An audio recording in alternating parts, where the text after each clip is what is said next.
यंदा राज्यात मान्सून लवकर धडकण्याची शक्यता आहे। गेल्या 3 महिन्यांपासून हवामान सामान्य असून पूर्व किनाऱ्यावर एकही वादळ आलेलं नाही आणि त्यामुळे तापमान चांगलं असून त्याचा मान्सूनवर परिणाम होणार आहे। त्यामुळेच मान्सूनचं आगमन लवकर होण्याची चिन्ह आहेत। यंदा 30 मे पर्यंत मान्सून राज्यामध्ये धडकण्याची चिन्ह असल्याची शक्यता कृषी हवामान तज्ज्ञ रामचंद्र साबळे यांनी व्यक्त केली आहे।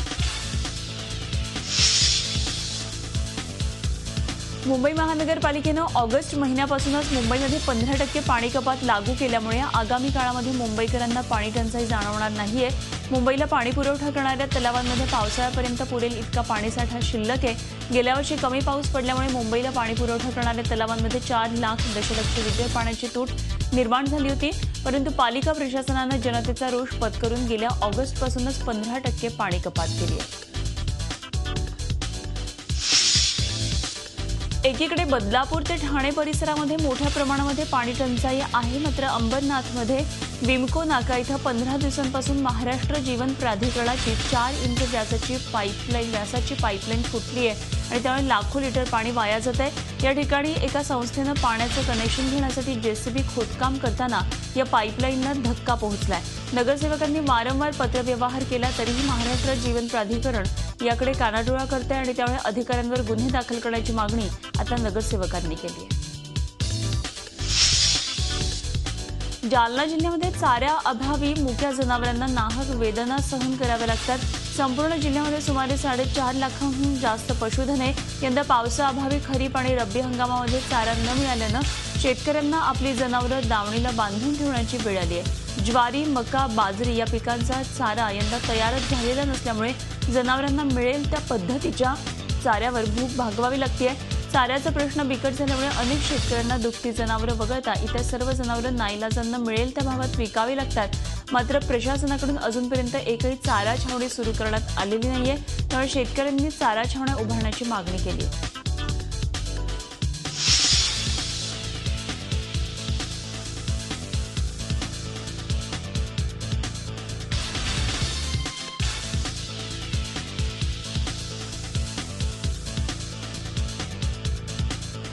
राज्यातल्या दुष्काळी परिस्थितीवर मात देण्यासाठी कलाकारांपाठोपाठ आता साहित्यिकांनी सुद्धा पुढाकार घेतला। ज्येष्ठ लेखक महेश एलकुंचवार यांनी दुष्काळग्रस्तांना 1 लाख रुपयांची मदत जाहीर केली आहे। तसंच 1 लाखाचा धनादेश नाम फाउंडेशनचे संचालक आणि अभिनेते मकरंद अनासपुरे यांच्याकडे सुपूर्द केलाय।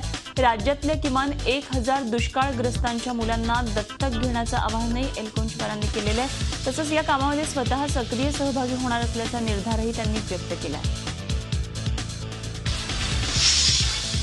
भाजप खासदार किरीट सोमय्या यांनी छगन भुजबळांवर नवे आरोप केले। भुजबळांचा बंगला अशोका बिल्डरच्या खर्चातून बांधण्यात आल्याचा दावा करत बिल्डर अशोक कटारिया यांची चौकशी करण्याची मागणी सोमय्या यांनी केलेली आहे।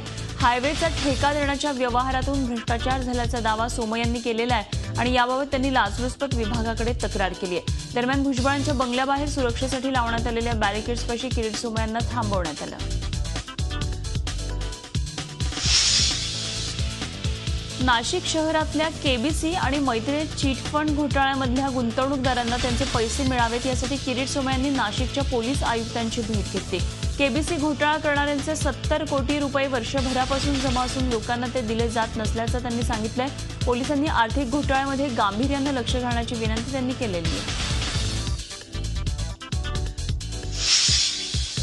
भाजप म्हणजे भुंकणारे कुत्रे कधी चावत नसतात अशी टीका नाशिकमध्ये शिवसेना आमदार अजय चौधरी यांनी केली।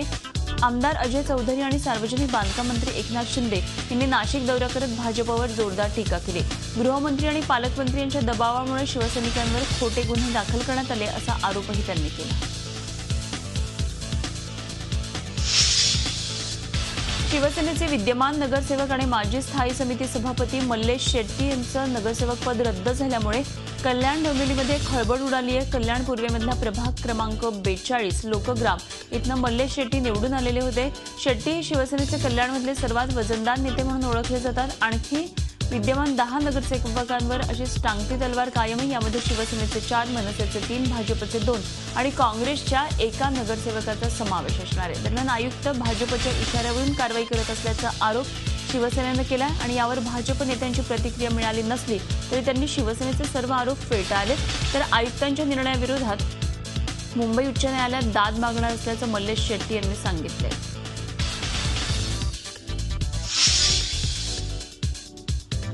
फर्ग्युसन कॉलेज घोषणाबाजी प्रकरणी देशविरोधी घोषणा दिल्या नाहीत असं पोलीस उपायुक्त तुषार दोशी यांनी स्पष्ट केलंय।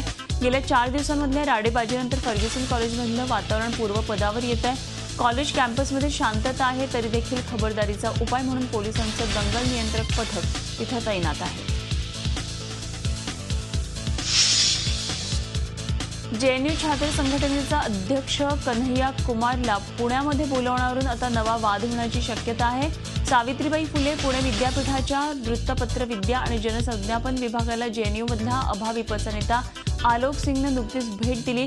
आलोकला ऐकल्यानंतर आता कन्हैया कुमारलाही जाणून घ्यायची अशी विद्यार्थ्यांची भूमिका आहे। मात्र कन्हैयाला पुण्यामध्ये आणलं तर तुम्हाला ठोकून काढू अशी धमकी भाजप युवा मोर्चाच्या कार्यकर्त्यांनी दिल्यानं नव्या वादाला तोंड फुटलंय।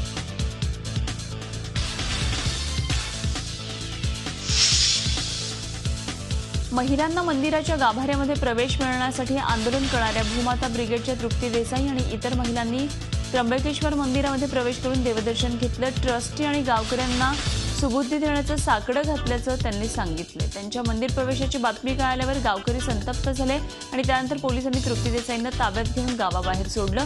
3 एप्रिलला पोलीस गावकरी आणि ट्रस्टींसोबत चर्चा करणार असून यानंतरचा मंदिर प्रवेश न्यायालयाचा आदेश घेऊनच करू असा इशाराही देसाईंनी दिलाय।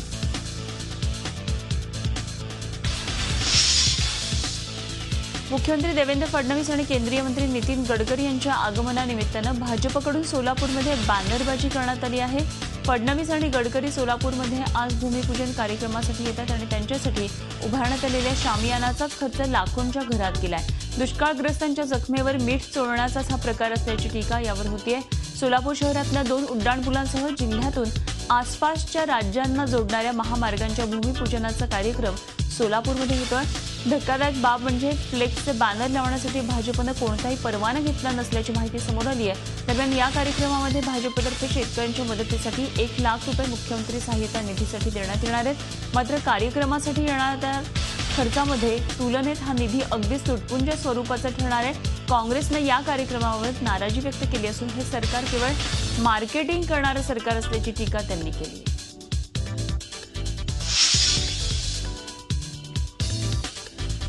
कोल्हापूर जिल्ह्यातल्या शिरढोणमध्ये सावकारीला कंटाळून शेतकऱ्यांना आत्महत्या केल्याप्रकरणी 4घांवर गुन्हा दाखल करण्यात आलेला आहे। एका आरोपीला अटक करण्यात आली असून इतर 3घांचा शोध सुरू आहे। प्रकाश कोरे या शेतकऱ्यांना आत्महत्या करण्यापूर्वी सावकारी विरोधात पोलिसांमध्ये तक्रार नोंदवलेली होती। मात्र पोलिसांनी आपापसात तंटा मिटवून घेण्याचा अजब सल्ला दिला होता आणि त्यामुळे निराश झालेल्या कोरेंनी आत्महत्या केल्याचा आरोप त्यांच्या कुटुंबियांनी केलाय। कारवाईला टाळाटाळ करणाऱ्या पोलिसांवरही कारवाई करण्याची मागणी कोरेंच्या कुटुंबियांनी केली आहे।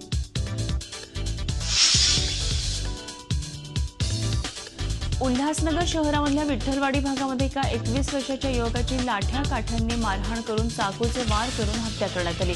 प्रेमप्रकरणातून ही हत्या करण्यात आली आहे। मद्रासी कॉलनी भागामध्ये राहणारा अभिलेश वासनिक याचे एका युवतीशी प्रेमसंबंध होते। या प्रेमसंबंधांना युवतीच्या चुलत भावाचा विरोध होता आणि त्यामुळे युवतीचा चुलत भाऊ आणि तिचा आधीचा प्रियकर यांनी अभिलेश वासनिक याला लाठ्याकाठ्यांनी मारहाण करून आणि चाकूचे वार करून त्याची निर्घृण हत्या केली। या प्रकरणी विठ्ठलवाडी पोलिसांनी 6 आरोपींना अटक केली आहे। मुंबईतल्या झवेरी बाजारमधल्या व्यापाऱ्याला नांदेड ते मुंबई प्रवासामध्ये लुटणाऱ्या चोरांना नवी मुंबई पोलिसांनी शिताफीनं अटक केली आहे। झवेरी बाजारचे सोने व्यापारी महेश कुमार बाफना नेहमी मुंबई नांदेड असा प्रवास करतात। 19 फेब्रुवारीला शर्मा ट्रॅव्हल्सच्या बसमधून नांदेडहून मुंबईला येत होते। प्रवासामध्ये त्यांच्याकडचे 45 लाख रुपयांचे 1800 तोळे सोनं आणि 2 लाखांची रोकड बॅगेचं टाळं तोडून चोरण्यात आली। गाडीमध्ये सापडलेली बॅग आणि सीसीटीव्ही फुटेज आधारे पोलिसांनी तपास करून मुख्य आरोपीला त्याच्या 4 साथीदारांसह सोलापूरमधून जेरबंद केलं।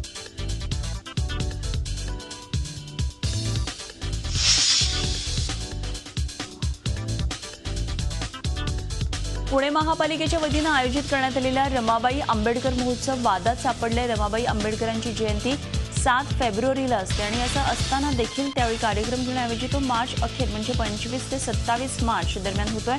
आणि महत्त्वाचं म्हणजे या महोत्सवावर केवळ कार्यक्रमासाठी मिळून 11 लाख रुपये खर्च करण्यात येणार आहेत। गेल्या वर्षी 2,95,000 रुपये खर्च करण्यात आले होते, मात्र यावर्षी एवढा खर्च करण्यामध्ये येत असल्यानं शंका उपस्थित करण्यात येते।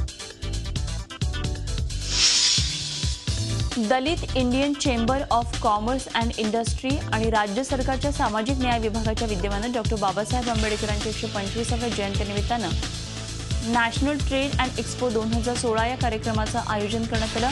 25 ते 27 मार्च दरम्यान हा एक्स्पो होतोय।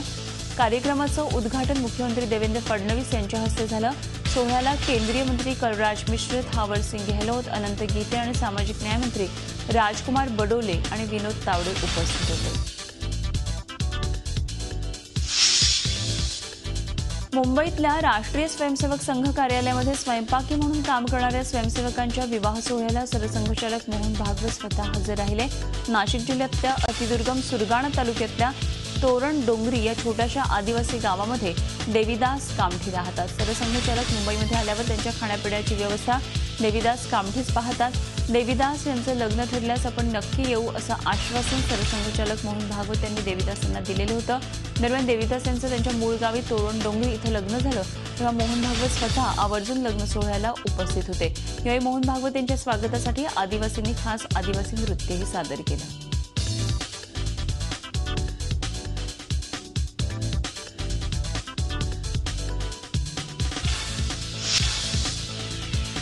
तामिळनाडू विधानसभा निवडणुकीच्या पार्श्वभूमीवर राजकीय हालचालींना वेग आलाय। जयललिता यांचा सत्तेचा वारू रोखण्यासाठी काँग्रेस आणि डीएमके पुन्हा सोबत येण्याची चिन्ह निर्माण झालीत। या संदर्भात काँग्रेस नेते गुलाम नबी आझाद यांनी डीएमकेचे सर्वेसर्वा करुणानिधी यांची भेट घेतली।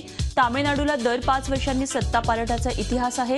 यंदा मात्र जयललिता या सत्तेमध्ये असून त्यांचंच पारडं जड असल्याचं चित्र आहे। त्यातच भाजपची जयललितांची सलगी वाढली आहे, त्यामुळे डीएमके आणि काँग्रेस समोरचं आव्हानही वाढलं। आसाम विधानसभा निवडणुकीसाठी भाजपनं जाहीरनामा प्रसिद्ध केलाय। अर्थमंत्री अरुण जेटलींच्या उपस्थितीमध्ये हा जाहीरनामा प्रसिद्ध करण्यात आलाय। 126 जागांसाठी 4 आणि 11 एप्रिलला मतदान होत आहे। अपयशी काँग्रेस सरकार उलथवून टाकण्याच्या दृष्टीनं 2016च्या निवडणुका ऐतिहासिक ठरतील असा विश्वास अरुण जेटली यांनी यावेळी व्यक्त केला। तसंच या निवडणुकीमध्ये काँग्रेसचा पराभव होऊन भाजपला बहुमत मिळेल असा आशावादही जेटलींनी व्यक्त केला। केरळ विधानसभा निवडणुकीमध्ये वादग्रस्त माजी क्रिकेटपटू एच श्रीशांतला भाजपतर्फे तिरुवनंतपुरममधून उमेदवारी देण्यात आली आहे। कोचीमधल्या त्रिपुनिथारा मतदारसंघासाठी तो आग्रही होता, मात्र पक्षाच्या नेतृत्वाने त्याच्यापुढे एर्नाकुलमचा पर्याय ठेवला होता। श्रीशांत स्वतः कोचीचा असल्यामुळे त्रिपुनिथारामधून लढण्याची इच्छा त्यानं व्यक्त केली होती। केरळच्या विकासासाठी आपण सतत प्रयत्न करत राहू असं श्रीशांतनं म्हटलंय। उत्तराखंडमध्ये सुरू असलेल्या राजकीय घमासानाला आता वेगळं वळण लागले। भाजप नेतृत्वासोबत मिळून बाबा रामदेव यांनी सरकार पाडण्याचा प्रयत्न केल्याचा आरोप काँग्रेसनं केलेला आहे।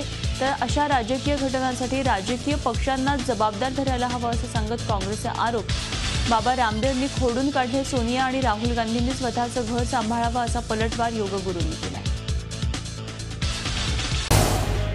झी 24 तास रहा एक पाऊल पुढे।